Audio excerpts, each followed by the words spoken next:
We are in week 3 of a series called Gravity. This series is all about the laws of life, the non-negotiable boundaries of life. Gravity is a boundary that constantly pulls you back to Earth. It doesn't matter how much you wished you could fly, you cannot because of the law of gravity. We've talked about the law of magnets, which has to do with the influence of friends. And last week we talked about the law of glue, which is the idea that intimacy acts like glue between two people. Tonight we're talking sci-fi. One of the great things about sci-fi movies is robots. Let's test your knowledge. I'm going to put a picture of a sci-fi robot on the screen and I want to see if you can guess who it is. Here's our first one. If you said R2-D2 from Star Wars, you're correct. Alright, our next one. Now this is Data from Star Trek. And now we have Optimus Prime from Transformers. Okay, here's another one. Now this one is Sunny from the movie I, Robots.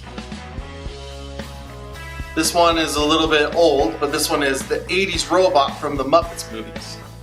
I'm sure none of you know who this one is. That's right, it's Wall-E. Now that we've looked at these couple of examples of some robots from popular movies, okay, we're going to talk about them for just a little bit. Let's look at Wall-E as an example. What was Wall-E's job? He was a trash robot. He finds trash, compacts it in his little belly compartment thingy, and then spits out a square of compacted trash. I mean, it's genius at the beginning of the movie. Before he discovered Eva and went off on his adventures, that's basically all he did. He was designed to compact trash. He made massive mountains of garbage. You see, robots are created to do something. Their identity is found in what they do. We don't exactly have robots like R2-D2 or Wall-E, but we do have sort of robots. I have one called a microwave. It makes killer popcorn. Its function is to cook things really quickly. Its only identity is what it does. I have another one called a car. It even talks to me. Well, not my car so much as my phone in my car. And sometimes I like to pretend it's, a real robot only when people aren't around. That's why my car has a name, because it's alive. Does your family name its cars? Or am I the only weird one? Anyway, my car exists to get me from point A to point B. It has no other identity other than what it can do. But we are different. We are people. We aren't defined by what we do, right? When people introduce themselves, they never describe themselves by what they do. You and I never feel valuable or invaluable based on what we can or can't do or how we even look, right? Actually, we do, don't we? Why is this and what does it mean? Tonight we're going to talk about the law of robots. So let's unpack what this means. You may be surprised to learn that early in the Old Testament, God's people became robots. I don't mean that they had metallic bodies or could shoot lasers out of their eyes, although that would have been pretty epic. I mean that they confused their identity with what they did with their work. You see, God's people were enslaved by the pharaohs of Egypt for hundreds of years. They used them to build great projects like the pyramids. They, the Egyptians, made their lives bitter with harsh labor in bricks and mortar and with all kinds of work in the fields. And all their harsh labor, the Egyptians worked them ruthlessly. See, God's people, the people of Israel, were slaves in Egypt for centuries. They were brick-making robots. Now, you need to put yourself in their place. Imagine what it would have been like to work all day, every day making bricks for the Egyptians from the day you are old enough to work until the day you die. You are a brick-making robot. You are what you do and nothing more. If you're familiar with the story, you know that God rescued his people. He sent Moses to lead them out of slavery. There was a confrontation between God and Pharaoh, and after 10 plagues, Pharaoh released the Israelites to Moses, who led them out of Egypt and toward the promised land of Canaan. This is an incredible story, and I encourage you to check it out. There's a lot more to it than just what we talked about there. And it can be found in the book of Exodus. For today, though, we need to go through it quickly. So, Moses leads God's people, the brick-making robots, out of Egypt and into their new lives. But they struggle. They struggle because their identity is still wrapped up in the only thing they've ever known. Up to this point, their value has come from how many bricks they could make in a day. Quite simply, they are what they do, and they know no other way to live. Okay, my suspicion is that we relate to this struggle. We are a culture infatuated with outward appearance. The way we look is hugely important. How smart we are is important. How good we are at sports, how popular we are. All of us, if we're honest, are deeply insecure and desperate for a place to belong in this world. Because of this, we often find something we are good at or what we get noticed for. We often cling to it desperately. For me, it was sports. One of the things when I was in high school, and a lot of you know I was homeschooled, so one of the things for me, an identity that made me feel important was how successful I was at sports. And I was really good, and there was one time, I hurt my leg, and I just was like, my identity was struggling because I wasn't as good as I should have been. And we had that happen, but I saw success. I was able to have that, and part of my identity became that. Now, maybe for you, it's also sports. Maybe you're good at football or basketball or tennis. At school, you're known for your athletic skills. Your parents are proud of your accomplishments, and yet you wonder what would happen if you got injured or if you didn't make the play. Would people still notice you or care if you stopped playing? It's almost like we are that football robot on Fox. Your function is to play football, and without football, you have no identity.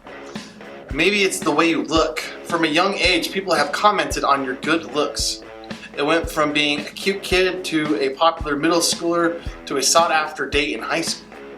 You know you are attractive and you enjoy the attention. It makes you feel valuable and powerful. But at times, you wish people would care about what you think or how you feel. What if you weren't beautiful? It's almost like you are a robot. A very cute robot, no doubt, but a robot. Your function is to be beautiful. Without your body and without your looks, you have no identity.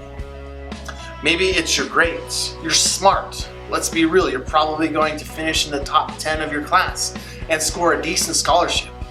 But there's so much pressure. You feel it from your parents, from your teachers, and even from your friends. You're the smart kid. Everyone knows you for it. But it feels like your entire life is devoted to earning amazing grades. What if you didn't get an A? What if you get to a college and struggle? It's like your entire life would be a failure. It's almost like you are a robot. Your function is to be smart and get great grades. Without grades, you have no identity. And this is something all of us struggle with in some form. We are broken people. We are created to be God's children, but because of humanity's rebellion, we are alienated from God and feel restless and like we are drifting at sea. We constantly become confused about who we are and what gives us value. Like the Israelites, we have to be retaught and reminded all the time of who we actually are. This is why God brought His people to Mount Sinai to teach them their new identity. At Mount Sinai, He gave them 10 commands. It was like a guide becoming His people. He was essentially saying, you aren't slaves anymore. You are my people, my children. This is why He taught them about the Sabbath. Observe the Sabbath day, to keep it holy as the Lord your God commanded you.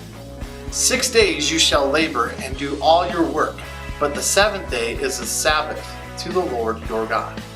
On it you shall not do any work, you or your son or your daughter or your male servant or your female servant or your ox or your donkey or any of your livestock, or the sojourner who is within your gates, that your male servant and your female servants may rest as well as you. You shall remember that you were a slave in the land of Egypt, and the Lord your God brought you out of there with a mighty hand and an outstretched arm. Therefore the Lord your God commanded you to keep the Sabbath day. Imagine that you are an Israelite arriving in the land of Canaan. There is work to do. There are homes to build, crops to plant and harvest. What would you do? See, I would work. I would work all day, every day. And why? Because I'm a slave. It's all I know. I am a brick-making robot. I live to work. The amount of work I do is who I am. It's my identity. And so God says, you aren't slaves anymore. You are my children. This is your identity. But we are creatures of habits, aren't we? So God created boundaries for his people. He commands them to take a day of rest, to remember that they aren't robots, to remember that they are children.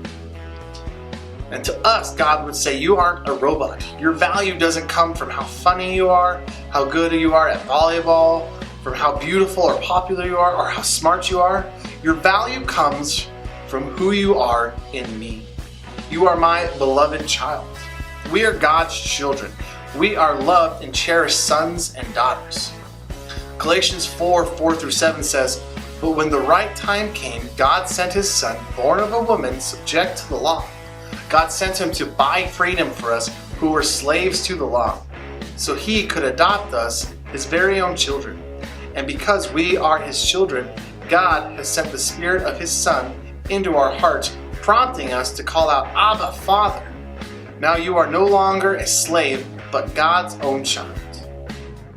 These words are so powerful that if we were able to truly breathe them in and accept them as true in our lives, they will utterly transform who we are.